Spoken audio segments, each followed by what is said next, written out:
Howlands, New Brunswick Loyalists. In my Heritage Fair project, I will explain how my ancestors came to New Brunswick, when the Mayflower set sail, who they were, and how they got their land granted. I would like to dedicate this project to the memory of my great-grandmother, Geraldine Howland Hughes. She was always interested in our family history and how she came to own a piece of our crown land grant. A merchant ship called the Mayflower set sail in 1620 from England. 102 church separatists were on board the ship. They traveled across the ocean to the New World. The New World is what we know now as United States and Canada. Among the Mayflower's passengers was a man named John Howland. He was a manservant for the governor. Once John arrived in the New World, he married Elizabeth in 1623. With his wife, he started a family in the New World. He was famous for exploring the natural resources and became the governor's assistant of the new colony Plymouth. John and Elizabeth had 10 children before he died in 1673. Isaac Howland was one of John's sons. He had some important roles in building the Plymouth colony, including surveyor of highways, constable, grand juryman, selected man, and served for 5 years as the representative to the governor court. Isaac had 8 children with his wife, Elizabeth. He was born in 1649 and died in 1723. One of Isaac Howland's grandsons was named Joseph, and he was the man responsible for the Howlands family to arrive in New Brunswick. Joseph was born on December 6, 1717, in Middleborough. He moved to the state of Maine and married Elizabeth.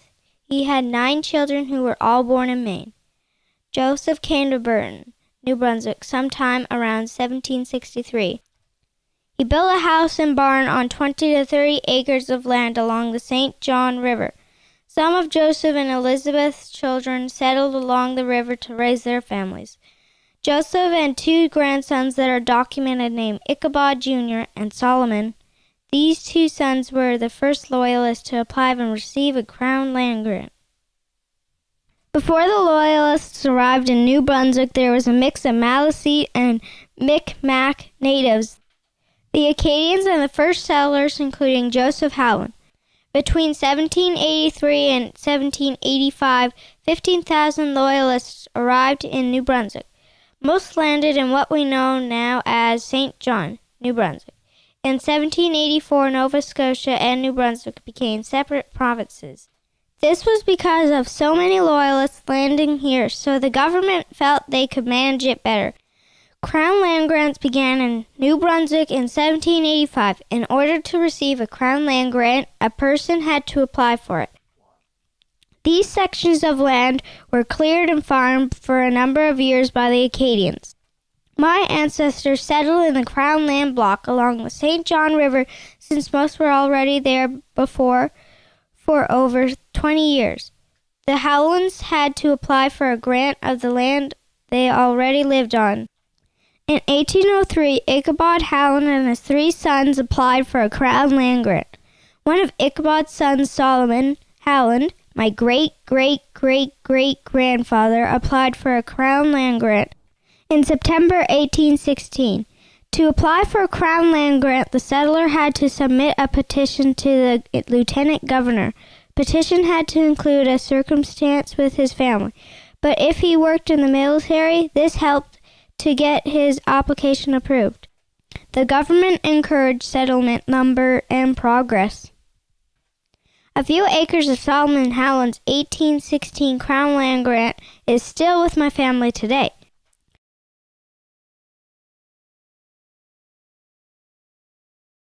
I'm Marion Tibbetts. I was born Marion Hughes. I'm Victoria Dow's great aunt, her mother's aunt.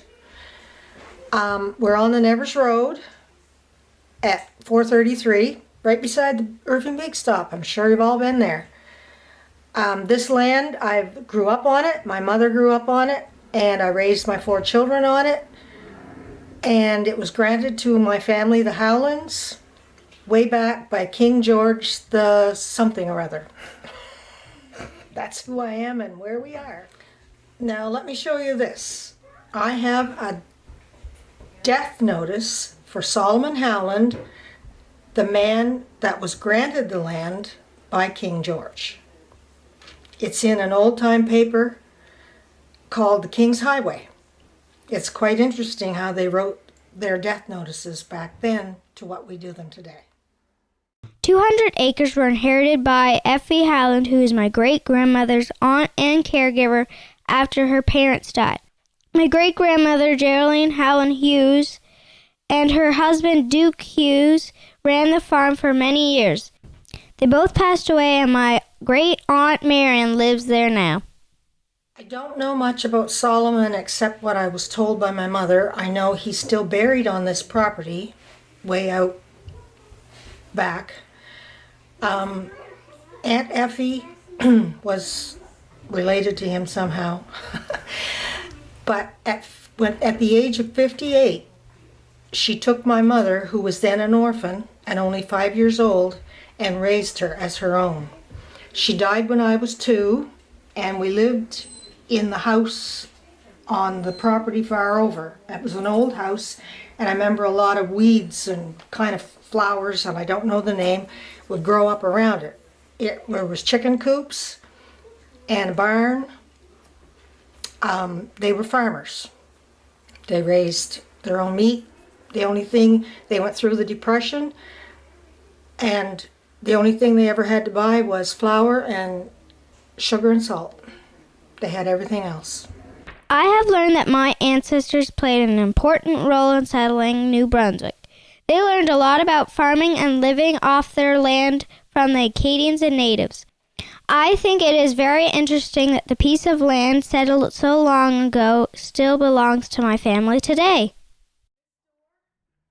Was in the old house, the original house that was over on the other property. It was the door that took you down to the cellar, and it was sort of like a root cellar. I remember it was green. It still has the original doorknob, which doesn't really work very well, and hinges. But when Mom and Dad built this house, they brought that door over, and it's the cellar door for our basement. I often said if I ever had another house, I'd take the door, because it's the only memory I have left of the old house, because it burned down when I was about 10 years old, and that was a long time ago.